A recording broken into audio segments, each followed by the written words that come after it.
സാബുമാന്റെ ഉള്ളിലെ നാരദനെ പിടിച്ച് പറിച്ച് വലിച്ചിട്ടിരിക്കുകയാണ് നെവിനും അനുമോളും കൂടി.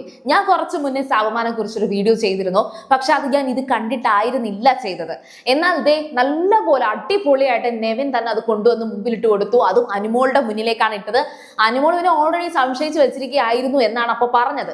അപ്പോൾ എന്തായാലും ഡീപ്പായിട്ട് ലൈവിൽ നടന്നതിലേക്ക് കടക്കാം. അതിനു മുന്നേ നിങ്ങൾ ആദ്യമായിട്ടാണ് സീരിയൽ ഗ്രാൻഡ്മ കാണണമെങ്കിൽ ഉറപ്പായിട്ടും ചാനൽ ഒന്ന് സബ്സ്ക്രൈബ് ചെയ്തിട്ട് കാണുക. ശരിക്കും പറഞ്ഞാൽ എനിക്ക് കഴിഞ്ഞ ആഴ്ച തൊട്ട് സാബുമാന്റെ പെരുമാറ്റം ഞാൻ ശ്രദ്ധിക്കുന്നുണ്ട്. വേറെ ഒരുപാട് പേര് ശ്രദ്ധിക്കാൻ ഉണ്ടായിരുന്ന സമയത്ത് എനിക്ക് ഈ സാബുമാനെ വലിയ മൈൻഡ് ചെയ്യാൻ തോന്നിയിട്ടില്ല. ഞാൻ അങ്ങനെ ഒരു സീരിയസ് ആയിട്ടൊരു കോണ്ടന്റ് ആയിട്ട് എടുത്തിട്ടേ ഇല്ല. പക്ഷെ ഇപ്പൊ ആകെ കൂടി കുറച്ചു പേരേ ഉള്ളൂ. അതിൽ തന്നെ ഇപ്പൊ ഈ അക്ബറും നെവിനും അധികം കോണ്ടന്റോ അല്ലെങ്കിൽ ഒരു സംസാരവും ഇല്ലാത്തത് കൊണ്ട് തന്നെ കൂടുതലും അനുമോള്, ആദില, നൂറ, ഷാനവാസ്, അനീഷ്. അതിൽ തന്നെ മറ്റേ അനീഷ് കൂടുതലും അങ്ങോട്ടും ഇങ്ങോട്ടും നടക്കുന്നതായിരിക്കാം. ഷാനവാസിനെ പലപ്പോഴും കാണാറില്ല. പിന്നെ ഈ മൂന്ന് ഗേൾസിന്റെ സംസാരത്തിൽ ഏറ്റവും കൂടുതൽ ആദില, നൂറ ഇവർ തമ്മിൽ കുറേയധികം സംസാരമാണ് ഇപ്പൊ നടക്കുന്നത് ലൈവില്. പക്ഷെ കഴിഞ്ഞ ആഴ്ച തൊട്ട് ഈ അവിടെ ഇവിടെയും വന്നിരുന്നത്, അതായത് ഈ പറയുന്ന ആര്യൻ, അക്ബർ, നെവിൻ ഇവരോട് വന്നിരുന്നത് കുറച്ച് കാര്യങ്ങൾ സംസാരിക്കുക, അതിൽ മുഴുവൻ അനുമോളെ കുറിച്ചുള്ള കുറ്റങ്ങൾ പറയുക. എന്നിട്ട് സാബുമാൻ അടുത്ത് തിരിഞ്ഞു പോയിട്ട് അനുമോളെടുത്തും നൂറയെടുത്തും ആദിലെടുത്തും പോയിട്ട് അക്ബറിന്റെ കുറച്ച് കുറ്റങ്ങൾ പറയുക എന്നൊരു സംഭവമുണ്ട്. ഇന്ന് രാവിലെ കിച്ചണിൽ അനുമോൾ ഒറ്റയ്ക്ക് നിന്ന് ഓരോ കാര്യങ്ങൾ ചെയ്യുമ്പോൾ സാബുമാനും ആദിലയും കൂടി ഇരുന്ന് ഭയങ്കര സംസാരം ഉണ്ടായിരുന്നു. അവിടെ അനുമോൾ നോട്ടീസ് ചെയ്തൊരു കാര്യം എന്ന് വെച്ചാൽ സാബുമാൻ സംസാരിക്കുന്നത് അത്രയും അല്ലെങ്കിൽ അക്ബറിനെ കുറിച്ചാണ് സംസാരിച്ചെന്നുള്ളത് ഇവിടെ മനസ്സിലായിട്ടുണ്ട്. ശരിക്കും അനുമോള് ചിന്തിക്കുന്ന ഒരു കാര്യം ഞാൻ ഗസ് ചെയ്യുകയാണ്. അനുമോള് ചിന്തിക്കുന്ന ഒരു കാര്യം എന്ന് പറയുന്നത്, ഇൻ കേസ് സാബുമാൻ ഈ പറയുന്നവരുടെ ടോക്ക് കേട്ട് നമ്മുടെ ഒപ്പീനിയൻ എന്താണെന്ന് അറിഞ്ഞിട്ട് അവിടെ പോയി പറയുമോ എന്നുള്ളൊരു തോന്നല് അനുമോൾക്കുണ്ട്. അതായത് ആദില, നൂറ, അനുമോള് ഇവര് മൂന്നുപേരും മറ്റേ ടീമിനെ കുറിച്ച്, അക്ബർ, നെവിൻ ഇവരെ കുറിച്ച് എന്തെങ്കിലുമൊക്കെ കുറ്റം പറയുന്നത് കേട്ടിരുന്നിട്ട് അത് സാബുമാൻ പോയി അവിടെ പറയുകയാണോ എന്നൊരു സംശയം അനുമോൾക്കുള്ളതുപോലെ എനിക്ക് തോന്നിയിട്ടുണ്ട്. അതുകൊണ്ട് തന്നെ പലപ്പോഴും ഈ പറയുന്ന സാബുമാൻ വന്ന് എന്തെങ്കിലും ചോദിക്കുകയോ പറയുകയോ ചെയ്തു കഴിഞ്ഞാൽ അനുമോൾ ഒന്നും മിണ്ടില്ല. കാരണം എന്ന് വെച്ചാൽ അവിടെ പോയി പറയാനാണോ എന്നുള്ള പേടി അനുമോൾക്കുള്ളത് പോലെയാണ് ഞാൻ ഫീൽ ചെയ്തിട്ടുള്ളത്. എന്നാൽ ഇന്നിപ്പോ നെവിൻ തക്കതായ രീതിയിൽ തന്നെ കൊടുത്തിട്ടുണ്ട്. കാരണമുണ്ട്, ഇന്ന് ഈ പറഞ്ഞ കിച്ചണിൽ വന്നപ്പോഴത്തേക്കും നെവിന്റെ പേര് പറഞ്ഞ് അനുമോളെ ഒന്ന് പേടിപ്പിക്കുന്നുണ്ടായിരുന്നു. ഞാൻ അത് പറയുന്നത് ഉപ്പുമാവിന്റെ കേസിലാണ്. ഉപ്പുമാവ് നെവിൻ ഉണ്ടാക്കിയതിനെ അങ്ങേയറ്റം കുറ്റം പറഞ്ഞ് പേസ്റ്റ് പോലെയാണ്, പശ പോലെയാണെന്നൊക്കെ അനുമോള് പറഞ്ഞില്ലേ, നീ സൂക്ഷിച്ചോ, എന്തെങ്കിലും കംപ്ലൈന്റ് ഉണ്ടെങ്കിൽ നെവിൻ നിന്നെ ഒന്ന് കിട്ടാൻ കാത്തിരിക്കുകയാണ്, അതാണ് തേങ്ങയാണെന്നൊക്കെ അത് സാബുമാൻ വന്ന് ഈ പറയുന്ന അനുമോളോട് പറഞ്ഞു. ഇത് കേട്ട് നിൽക്കുന്ന അനീഷ് പോലും പറയുന്നുണ്ട്, ഈ കുറെ കാര്യങ്ങളൊക്കെ നമ്മൾ മറക്കണം എന്നൊക്കെ ഈ അനീഷ് പറയുന്നുണ്ട്.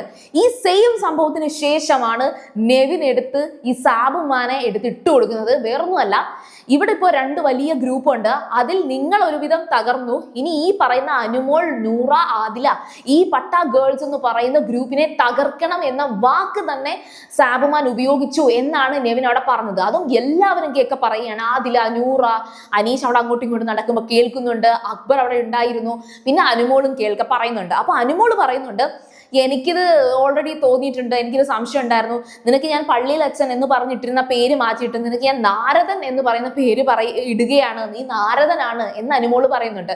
അപ്പോഴത്തേക്കും നെവിൻ അത് ഏറ്റുപിടിക്കുന്നുണ്ട്. നെവിനും പറയുന്നുണ്ട്, അതാണ് നിനക്ക് ഏറ്റവും ശരിയായിട്ടുള്ള പേര്, നാരായണ നാരായണ എന്ന് പറഞ്ഞിട്ട് സാബുമാനെ അതിനകത്ത് എടുത്തിട്ട് നല്ല പോയിട്ട് കൊടയുന്നുണ്ട്.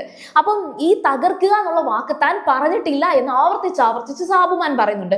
അയ്യോ, ആ വാക്ക് ഞാൻ ഉപയോഗിച്ചിട്ടില്ല, തകർക്കുക ഞാൻ പറഞ്ഞോ? അല്ല, ഞാൻ പറഞ്ഞായിരുന്നു നിങ്ങൾ ഭയങ്കര വലിയൊരു ഗ്രൂപ്പ് വന്നു, ഇനി ഈ ഗ്രൂപ്പിനെ എങ്ങനെയാണ്, ഈ ഗ്രൂപ്പ് എന്താണ്, അങ്ങനെയാണ് ഞാൻ പറഞ്ഞത്, തകർക്കണം എന്നുള്ള വാക്ക് ഞാൻ ഉപയോഗിച്ചിട്ടില്ല എന്ന് കിടന്ന് സാബുമാൻ പറഞ്ഞു കേട്ടോ. പക്ഷെ നെവിൻ പറഞ്ഞു, ഇല്ല, ഞാൻ ഉറപ്പായിട്ടും പറയാം, നീ പറഞ്ഞത് സമ്മതിക്കടാ എന്ന് പറഞ്ഞിട്ട് സാബുമാന്റെ നേരെ നെവിൻ നന്നായിട്ട് സംസാരിക്കുന്നുണ്ട്. അത് മാത്രമല്ല, സാക്ഷിയായിട്ട് അക്ബറിനെ അവിടെ വിളിക്കുകയാണ്. അക്ബറും അത് സമ്മതിക്കുന്നുണ്ട്.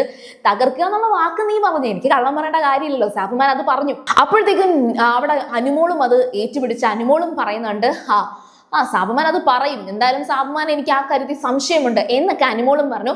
അപ്പം പക്ഷേ ഈ സാബുമാനെ ഇങ്ങനെ കുറ്റം പറയുന്നതിനകത്ത് നൂറയ്ക്കും ആദിലയ്ക്കും ചെറിയൊരു വിഷമം ഉള്ളതുപോലെ എനിക്ക് തോന്നി. കാരണം ചിലപ്പോൾ അത് നിനക്ക് തോന്നുന്നേ ആയിരിക്കും, അങ്ങനെ പറഞ്ഞിട്ടുണ്ടാവത്തില്ല എന്നൊക്കെ കിടന്ന് ആദിലയും നൂറയും പറയാൻ ശ്രമിച്ചു. അപ്പം ഈ അനുമോള് പറയുന്നുണ്ട്, ഇത് ഈ അവിടെ പോയി പറഞ്ഞിട്ട് ഇവിടെ വന്ന് പറയുന്ന സ്വഭാവം ഒക്കെ ഉണ്ട്, നാരദ സ്വഭാവം ഉണ്ട് എന്ന് അനുമോള് പറയുമ്പോൾ ആദില ചോദിക്കുകയാണ്, അതാ നിനക്ക് അങ്ങനെ തോന്നിയേ, സാബുമാനെ കുറിച്ച് നിനക്ക് എന്താ അങ്ങനെ തോന്നുന്നേ, അത് നീ പറയാന്ന് പറഞ്ഞിട്ട് അനുമോളോട് പറയുന്നുണ്ട്. അപ്പൊ അനുമോള് പറയുന്നുണ്ട്, ഇവ എല്ലാവരുടെ പോയി ഇങ്ങനെ ഇരുന്ന് സംസാരിക്കുന്ന കാണാറുണ്ട് എന്ന് അനുമോള് പറഞ്ഞു. അപ്പൊ ഉടനെ ആദില അവിടെ തിരിച്ചു ചോദിക്കുന്നുണ്ട്, അതൊരു തെറ്റാണോ? സാബുമാൻ എല്ലാവരുടെ പോയി സംസാരിക്കുന്നത് നല്ല കാര്യമല്ലേ എന്ന്. പക്ഷേ അനുമോള് പറഞ്ഞതിന്റെ ഉദ്ദേശം അതല്ല. അവിടെ പോയി കുറ്റം പറഞ്ഞിട്ട് അത് മറ്റെടുത്ത് പോയി കേട്ട് അതവിടെ പറഞ്ഞിട്ട് ഇവിടെ പറഞ്ഞിട്ട് ഇതാണ് സാബുമാൻ ചെയ്യുന്നതെന്ന് ക്ലിയർ ആയിട്ട് അനുമോള് പറയുന്നുണ്ട്. പക്ഷേ ആദില അങ്ങോട്ട് അനുമോളെടുത്ത് ചെറിയൊരു ഉടക്ക് പോലെ നിൽക്കുന്നുണ്ട്. ഏതായാലും സാബുമാനെ എല്ലാവരും ചുറ്റും നിന്ന് വളഞ്ഞപ്പോഴത്തേക്കും സാബുമാന്റെ ഇമേജിൽ കുറച്ചൊരു പ്രശ്നം പറ്റിയിട്ടുണ്ട്. ഭയങ്കര ഇമേജ് കോൺഷ്യസ് ആണ് സാബുമാൻ. സാബുമാന് എല്ലാവരെയും പ്ലീസ് ചെയ്ത് നിൽക്കുന്ന ഒരു മെന്റാലിറ്റി ഉണ്ട്.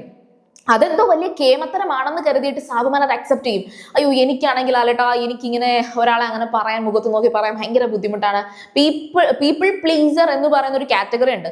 ഈ പീപ്പിൾ പ്ലീസർ അടിപൊളിയാണെന്ന് കരുതിയേ ചെയ്യരുത്. അതൊക്കെ വെറും ഉഡായിപ്പാണ്. എന്ന് വെച്ചാൽ അവർക്ക് ആ തൻ്റെ ഇല്ലായ്മ മാത്രമാണ്. അത് ഒഴിവാക്കി പുറത്തു വരിക എന്ന് പറയുന്നത് കുറച്ച് ബുദ്ധിമുട്ടാണ്. പക്ഷെ അത് ബുദ്ധിമുട്ടാണെങ്കിലും അതൊരു നല്ല ക്വാളിറ്റി ആണെന്ന് കരുതി അലങ്കാരമായി കൊണ്ടുനടക്കരുത്. സാബുമാൻ അത് അലങ്കാരമായിട്ടാണ് കൊണ്ടുനടക്കുന്നത്.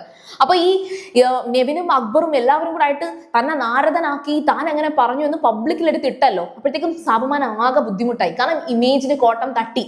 അപ്പോഴത്തേക്കും സ്പീഡിൽ വട്ടത്ത് ഇങ്ങനെ അങ്ങ് നടക്കാൻ തുടങ്ങി. അപ്പൊ അക്ബറും നെവിനും കൂടെ മാത്രമായി, ബാക്കി എല്ലാവരും പിരിഞ്ഞുപോയി. അപ്പൊ അക്ബറും നെവിനും കൂടെ അവിടെ സെറ്റിൽ ഇരുന്നിട്ട് ചുമ്മാ ഈ സാബുമാനെ ഓരോന്ന് പറയുന്ന കണക്ക് അടക്കം പറയുന്ന കണക്ക് നെവിനുണ്ടല്ലോ അക്ബറിന്റെ ചെവിയിൽ ഓരോന്ന് ഇങ്ങനെ പറഞ്ഞുകൊണ്ടിരുന്നു. അങ്ങനെ പറഞ്ഞുകൊണ്ടിരിക്കുമ്പോൾ അക്ബർ പറയുന്നുണ്ട്, ആ ചുമ്മാ ഇരിയടാ, അത് അടങ്ങിയിരിയടാ എന്നൊക്കെ പറയുന്നുണ്ട്. പക്ഷെ നെവിൻ അപ്പോൾ എടുത്തെടുത്ത് പറയുന്നുണ്ട്, ആളൊരു പാവമൊക്കെയാണ്, പക്ഷെ ഭയങ്കര ഇമേജ് കോൺഷ്യസ് ആണ്, ഇമേജിന് കോട്ടം തട്ടിയിട്ടുണ്ടെങ്കിൽ ഇപ്പൊ കൊള്ളും എന്ന് പറഞ്ഞിട്ട് കറക്റ്റ് ആണ്. സാബുമാനാണെങ്കിൽ ഇങ്ങനെ സ്പീഡിൽ നടന്നിട്ട് കൈയൊക്കെ എടുത്ത് വെച്ചിട്ട് ഇങ്ങനെ ഷാറുഖ് ഖാന്റെ കണക്കൊക്കെ ഇങ്ങനെ മുടിയൊക്കെ ഇങ്ങനെ കാണിച്ചിട്ട് ഓരോ കോലം കാണിച്ചുകൊണ്ടിരിക്കുകയാണ് ശരിക്കും പറഞ്ഞാൽ. അങ്ങനെ ആകെ മൊത്തത്തിൽ നമ്മൾ ഗസ് ചെയ്തതുപോലെ സാബുമാൻ ഓരോ പ്രശ്നത്തിൽ ഇടപെട്ടു, ട്രിഗേർഡായി ഇങ്ങനെ പീക്കിൽ നിൽക്കുകയാണ്. അപ്പോൾ ഇനി ഉച്ചക്കത്തെ അടിയുടെ ആ ഒരു പ്രൊമോ വന്നില്ലേ, എന്താണ് കാരണം എന്നുള്ളത് ഇനിയിപ്പോ മനസ്സിലായല്ലോ. ഇതെന്താണ് ഈ ഒരു മോട്ടീവ് എന്നുള്ളത് എനിക്കും അറിയില്ലായിരുന്നു, പക്ഷെ ഇപ്പൊ എനിക്ക് മനസ്സിലായി. അപ്പൊ അടുത്ത ലൈവ് കണ്ടിട്ട് ബാക്കി അപ്ഡേറ്റ്സുമായിട്ട് ഉടനെ വരാം. നിങ്ങൾ സീരിയൽ ഗ്രാൻഡ് ഫസ്റ്റ് ടൈം കാണുകയാണെങ്കിൽ ഉറപ്പായിട്ടും ചാനൽ ഒന്ന് സബ്സ്ക്രൈബ് ചെയ്തിട്ട് കാണുക. വീഡിയോ ഇഷ്ടപ്പെട്ടാൽ ലൈക്ക് ചെയ്യുക, കമന്റ് ചെയ്യുക, ഷെയർ ചെയ്യുക. അപ്പൊ ഞാൻ പോയി വരാം. ബൈ.